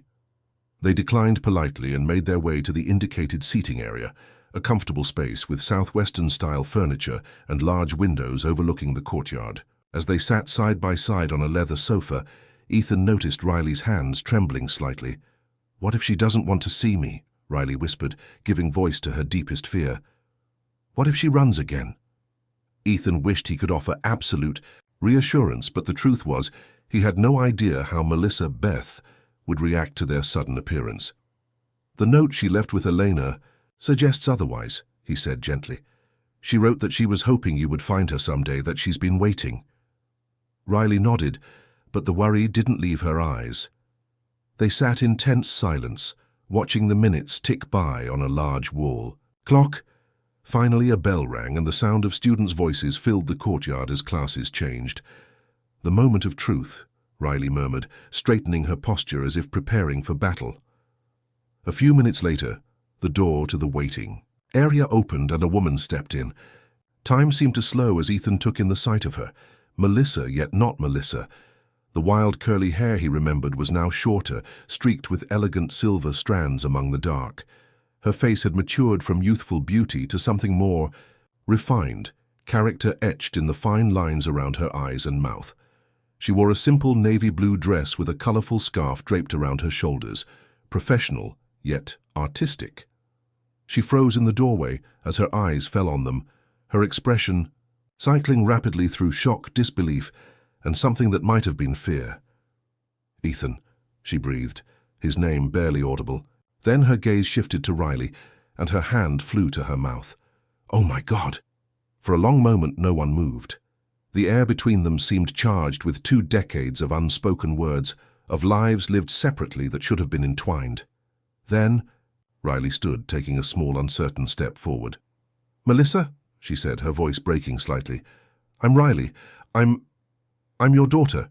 Melissa Beth made a sound that was half laugh, half sob. "Riley," she repeated, as if tasting the name for the first time. "You're so beautiful, so grown up." Her eyes filled with tears. "I never thought, I didn't dare hope." She took a hesitant step forward, then another until she was standing directly before Riley. With trembling fingers, she reached out, almost but not quite touching Riley's cheek. "May I?" she whispered. Riley nodded, her own eyes brimming with tears. Melissa's hand gently cupped her daughter's face, a touch 24 years delayed. "You have his eyes," she said softly. "I always wondered if you would." The observation broke the tension, and suddenly they were in each other's arms, holding tight as if afraid the other might disappear. Their tears flowed freely now, years of longing and loss finding release in the simple, profound act of embrace. Ethan stood slightly apart, unwilling to intrude on this sacred moment of reunion. But Melissa looked up from Riley's shoulder, her gaze finding his across the room. The years fell away, and he saw in her eyes the same mixture of emotions he felt in his heart: joy, regret, a lingering warmth that even time and trauma couldn't fully extinguish. "Ethan," she said again, this time with a small smile, "you found her." "She found me, actually," he corrected gently. "She's remarkable, Melissa. Everything you would have hoped for in a daughter." Melissa loosened her embrace slightly, stepping back to look at Riley properly, taking in every detail of her face. "I have so many questions," she said. "So much. I want to know about you. But how did you find me? I was so careful." "It's a long story," Riley replied, wiping tears from her cheeks. "But it starts with Ethan finding out what really happened all those years ago, and then by chance we ran into each other in Seattle." "Seattle?" Melissa looked confused. "What were you doing in Seattle?" Riley hesitated, glancing at Ethan. They hadn't discussed how much to reveal about her circumstances, and he could see her reluctance to share the hardships she had endured. "Living," Riley said simply. "Working at a bookstore, among other things." Melissa seemed to sense there was more to the story but didn't press. "And you?" she asked, turning to Ethan. "What made you start looking after all this time?" "My father died," Ethan explained. "I found documents he'd kept, adoption papers, records that showed he and my mother had lied to me about what happened to you and Riley. They told me you'd gone to live with relatives, that you'd both be taken care of. I believed them, or convinced myself to believe them, because the alternative was too painful to face." Melissa's expression hardened slightly. "Your parents," she said, a note of old anger in her voice. "They were very persuasive."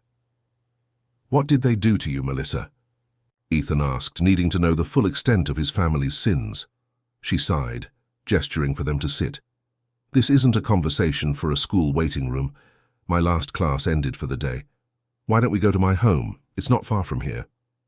The drive to Melissa's house was short but breathtaking, winding through neighborhoods built into the red rock landscape. She lived in a modest southwestern-style home on the outskirts of town, with a garden of native plants and, true to her note, a collection of wind chimes hanging from the porch roof, their gentle music greeting them as they approached. From the back of the property, the iconic Cathedral Rock formation was visible, its massive red spires reaching toward the sky. The setting sun cast long shadows across the landscape, intensifying the deep crimson of the rocks against the darkening blue sky. "It's beautiful," Riley said softly as they followed Melissa up the stone path to the front door. "It's peaceful," Melissa replied. "After everything, I needed peace." Inside, the house reflected its owner's artistic sensibility. Warm colors, handcrafted furniture, walls lined with bookshelves. Photos were displayed throughout, showing Melissa in various locations around the world, often with groups of students. A life well lived, despite or perhaps because of the hardships that had shaped it. In the kitchen, Melissa busied herself making tea, the familiar ritual perhaps giving her time to gather her thoughts. Riley wandered the living room, examining the photos and books, occasionally picking something up for a closer look. Ethan remained near the doorway, still feeling like an intruder in this reunion. Finally, with steaming mugs distributed and everyone seated in the comfortable living room, Melissa took a deep breath. "Where to begin?" she mused. "After I told you I was pregnant, Ethan, I was so full of hope, scared but hopeful. I thought we'd figure it out together somehow." "I wanted that too," Ethan said quietly. "When my parents found out—" "They came to see me," Melissa interrupted, her eyes distant with the memory. "Your father first, alone. He offered me money to take care of the problem, as he put it. When I refused, he got angry, started talking about statutory rape charges. You were 18, I was 17 when we met. Said he'd make sure I never saw you again, that I'd be painted as a gold digger who seduced their son." Ethan felt sick at the revelation. "I had no idea." "Then your mother joined the campaign," Melissa continued. "She was coldly efficient, said they'd have me expelled from school, would make sure no college would accept me, said they had friends in every industry who would ensure I'd never find decent work. But the worst threat was about the baby," her voice caught. "She said if I tried to keep it, they would use their influence to have me declared an unfit mother. Said they'd take the baby and make sure I never saw it again." Riley made a small sound of distress. Melissa reached over and took her hand, squeezing it gently. "I was terrified," she admitted. "I had no money, no support system. My own mother was struggling with addiction issues at the time. I couldn't see a way to fight them and win. So when they presented the adoption papers saying it was the best solution for everyone, that the baby would go to a good home with a loving family," she shook her head. "I signed them. It was the hardest thing I've ever done." "But they lied," Riley said. "I wasn't adopted by a loving family. I went into the foster system." Melissa's face crumpled in anguish. "I didn't know that until years later. By then, the trail was cold. I tried to find you when I was more stable, had some resources of my own, but the records were sealed and the agency was less than helpful. My parents made sure of that," Ethan said grimly. "They wanted all evidence of their embarrassment buried." "After I gave you up," Melissa continued, looking at Riley, "I couldn't stay in California. Too many memories, too much pain. I came to Arizona because it was as different from Palo Alto as I could get. Desert instead of ocean, heat instead of fog. I threw myself into work at the newspaper, trying to build a career, trying to make something of myself, so that if I ever found you, you might be proud of me." "Is that why you married Benjamin Randall?" Ethan asked, unable to keep a hint of jealousy from his voice. Melissa gave him a knowing look. "Partly. Ben was kind, stable, successful, everything I thought I should want. And for a while, it worked.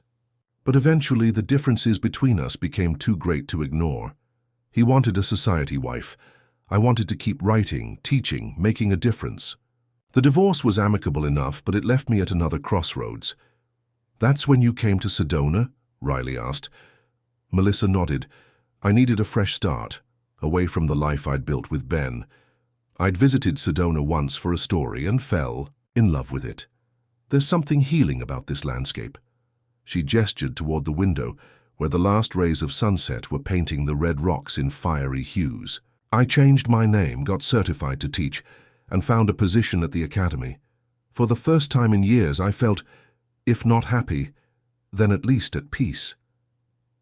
"Why did you feel you needed to hide?" Ethan asked. "My parents." "It wasn't just your parents by then," Melissa interrupted. "It was more complicated than that." Her tone set off warning bells in Ethan's mind. Complicated how? Before Melissa could answer, the sound of a car engine outside drew their attention. Through the front window, they could see a black SUV pulling into the driveway behind their rental car. "Are you expecting someone?" Riley asked. Melissa's face had gone pale. "No. No one knows I'm—" She broke off as the front door opened without a knock. A man stepped into the living room, tall, distinguished, with silver-streaked dark hair and the confident bearing of someone accustomed to power. He was expensively dressed in a tailored suit that seemed out of place in Sedona's casual atmosphere. "Hello, Melissa," he said, his voice smooth as silk, but with an underlying hardness. "Or should I say, Beth, it's been a long time." Melissa had risen to her feet, her body tense. "Benjamin," she said, her voice carefully controlled, "what are you doing here?" Benjamin Randall, Melissa's ex-husband, smiled thinly. "I could ask you the same about your guests." His gaze swept over Ethan and Riley, lingering on the latter. "But I think I can guess. The prodigal daughter and her biological father finally reunited with Mommy Dearest. How touching."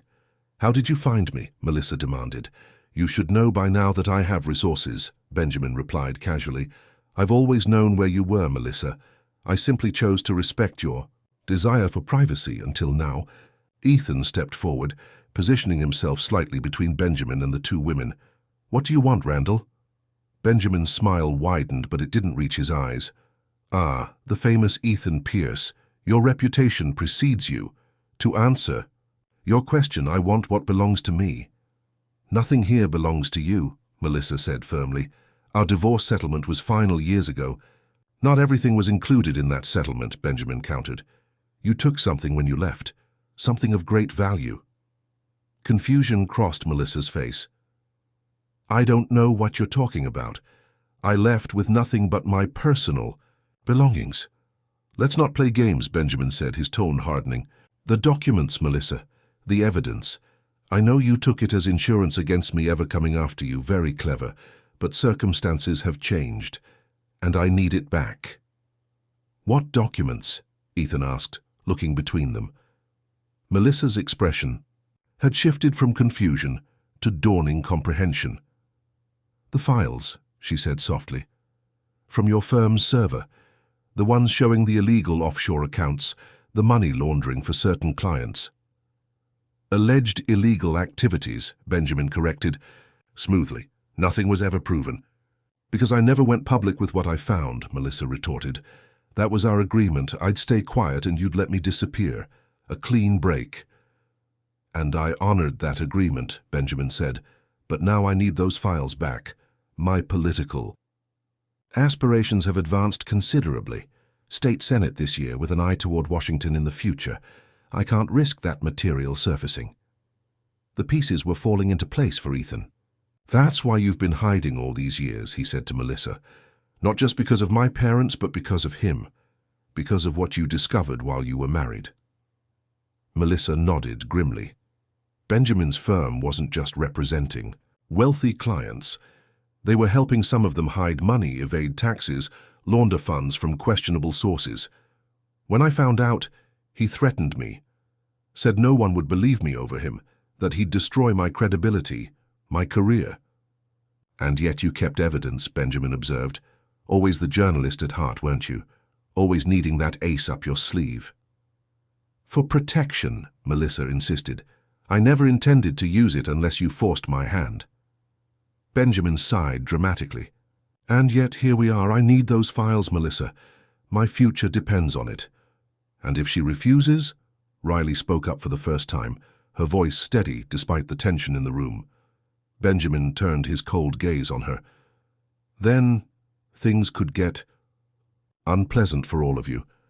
I have connections that the Pierce family could only dream of, connections that could make life very difficult for a homeless young woman with a history of unstable housing and employment." Connections that could create problems for even a tech billionaire if he were to, say, become embroiled in a scandal involving his ex-girlfriend and their illegitimate child. The threat hung in the air, its implications clear. Benjamin was willing to use his influence to harm Riley and Ethan if Melissa didn't cooperate. It was the same playbook the Pierce family had used years ago: leverage, intimidation, the implicit promise of destruction.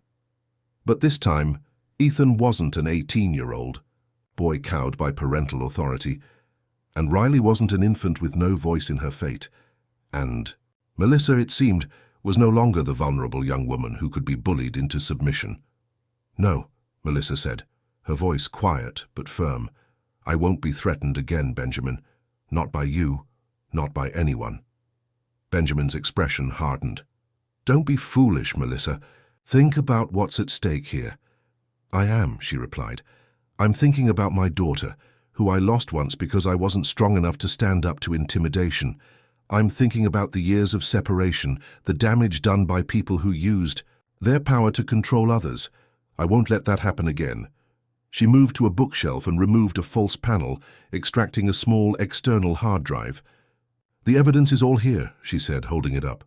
"Copies of emails, financial records, client lists, everything I discovered before I left. I've kept it all this time, not for blackmail, but as protection against exactly this kind of situation." Benjamin stepped forward, hand outstretched. "Give it to me, Melissa, now."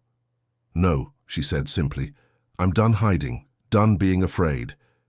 If you try to hurt my daughter or Ethan, this goes to the FBI, the IRS, and every major news outlet in the country.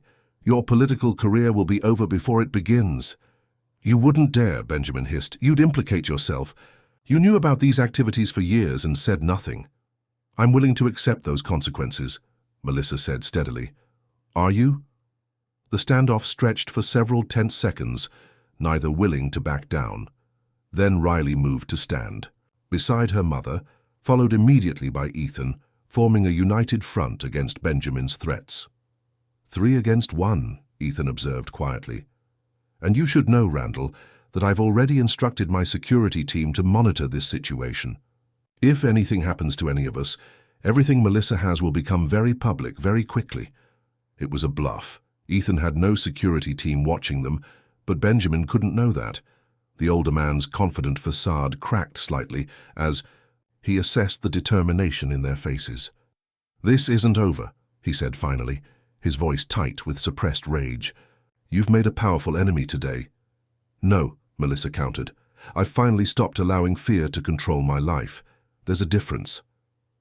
With one last venomous glare, Benjamin turned and stalked out of the house. They listened as his SUV started up and drove away, the sound fading into the quiet Sedona evening. When he was gone, Melissa's composure crumbled, and she sank onto the sofa, trembling slightly. "I never thought he'd find me," she whispered. "I was so careful." Riley sat beside her, taking her hand. "You were incredibly brave just now." "We all were," Ethan added, joining them. "But Melissa, we need to be practical. Benjamin isn't likely to give up easily. What's our next move?"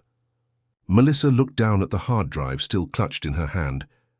"I suppose it's time to stop running," she said slowly. "Time to deal with this once and for all." "We'll help you," Ethan promised. "I have resources, connections of my own. We can ensure the evidence gets to the right people, that you're protected from any blowback." "We," Melissa repeated, looking between him and Riley. "That's a word I never thought I'd hear in this context. The 3 of us, together." "Is that something you'd want?" Riley asked hesitantly. "For us to stay connected, I mean. After all, this time after everything that's happened, more than anything," Melissa said fervently, "if you'll allow it. I know I don't deserve to simply step into your life and claim a place there, but I'd like the chance to know you, to be whatever you need me to be, mother, friend, simply someone who cares about you deeply." "I'd like that," Riley said, her voice thick with emotion. "I've spent my whole life wondering about you, creating versions of you in my mind. I'd like to know the real you now." Melissa smiled through her tears, then turned to Ethan. "And you?" Where do you fit in this new configuration? It was the question Ethan had been asking himself since they'd first located Melissa. What did he want from this reunion? What place could he claim in these women's lives after so many years of absence? I want to be Riley's father, he said honestly, to support her, to help her pursue whatever dreams she has. As for us, Melissa, I don't expect anything. Too much time has passed, too many paths have diverged, but I'd like us to be friends at least, to find a way forward that honors the connection we once had without trying to recreate something that belongs to the past. Melissa nodded, understanding in her eyes. Friends, she agreed. Co-parents even, if that's not too presumptuous. Not presumptuous at all, Ethan assured her. As the evening deepened around them, they talked, really talked, for the first time in 24 years. Melissa shared stories of her life in Arizona, her teaching career, her travels during summer breaks. Riley, gradually growing more comfortable, revealed more about her struggles in the foster system, her academic achievements despite the obstacles, her dreams of completing her education and working in technology. Ethan mostly listened, savoring the sight of mother and daughter discovering each other, finding connections and similarities that transcended their years apart. There was a rightness to it, a sense of pieces finally falling into their proper places. Later, as they prepared to leave, Ethan and Riley had rooms booked at a nearby hotel. Melissa walked them to the door. The night air was cool and crisp, scented with juniper and sage. Above them, stars blazed in the clear desert sky with an intensity rarely seen in cities. "What happens tomorrow?" Riley asked, reluctant to end this momentous day. "Tomorrow we begin dealing with Benjamin," Ethan said pragmatically. "I'll have my legal team start reviewing the evidence, determining the best course of action." "And after that?" Melissa pressed, gently. Ethan looked at the two women, his first love and their daughter, standing together on the porch, illuminated by the soft glow from the house behind them. In their faces, he saw both his past and his future, both regret for what had been lost and hope for what might still be built. "After that," he said slowly, "I think we have a lot of catching up to do. 24 years is a long time, but if you're both willing, I'd like to try to make up for some of that lost time." Riley smiled, a genuine, unguarded smile that transformed her face. "I'd like that too," she said simply. Melissa nodded, her own expression softening. "Time is a strange thing," she mused. "For years it was my enemy, marking all the moments I missed with my daughter. But now it feels like a gift. Time stretching ahead of us, time to heal, to know each other, to create new memories." As they said their goodbyes for the night, temporary partings now, not the wrenching separations of the past, Ethan felt a sense of completion he had never known before. The empty space within him, the void that no amount of success or wealth had been able to fill, was finally beginning to close. The journey ahead would not be easy. There were practical matters to resolve with Benjamin, relationships to rebuild, trust to establish. Riley would need support as she considered returning to school. Melissa would need protection as they dealt with the evidence she had preserved, and Ethan would need to reevaluate his priorities, to find a better balance between his corporate responsibilities and his newly discovered family connections. But for perhaps the first time in his adult life, Ethan Pierce felt truly, deeply hopeful about the future. The man who had everything had finally found what he had been missing all along. Not just his daughter, not just closure with Melissa, but a sense of purpose beyond achievement, of connection beyond transaction, of family beyond blood. As they drove back to their hotel through the star-studded Sedona night, Ethan glanced at Riley in the passenger seat. She was gazing out at the shadowy red rock formations, a peaceful expression on her face. "She's amazing, isn't she?" Riley said softly. "My mother, I never imagined she'd be so real." "She always was," Ethan replied, memories washing over him. "That's what I loved about her from the beginning, her authenticity, her courage. I see a lot of her in you, you know." Riley smiled, ducking her head slightly at the compliment. "I see you in me, too," she admitted. "The way we think, how we approach problems, it's weird, but comforting somehow. The observation touched Ethan deeply. Despite all the years of separation, despite the vastly different paths their lives had taken, there was an undeniable connection between them, a shared way of seeing the world that transcended their circumstances. "I know we can't just become a perfect family overnight," Riley continued thoughtfully. "Too much has happened, too much time has passed, but I think we might be able to build something good, something new." "I think so too," Ethan agreed, his heart full. "And that's worth more than all the success, all the wealth I've accumulated over the years." As they pulled up to the hotel, the desert night wrapped around them like a promise of healing, of connection, of a future where the wounds of the past could finally begin to close. The man who possessed all the riches of the world had discovered that his greatest fortune was not in his bank accounts or his corporate holdings, but in the daughter who sat beside him and the mother they had both found again. Together, they would write a new story, not erasing the pain of the past, but transforming it into the foundation for something beautiful and enduring.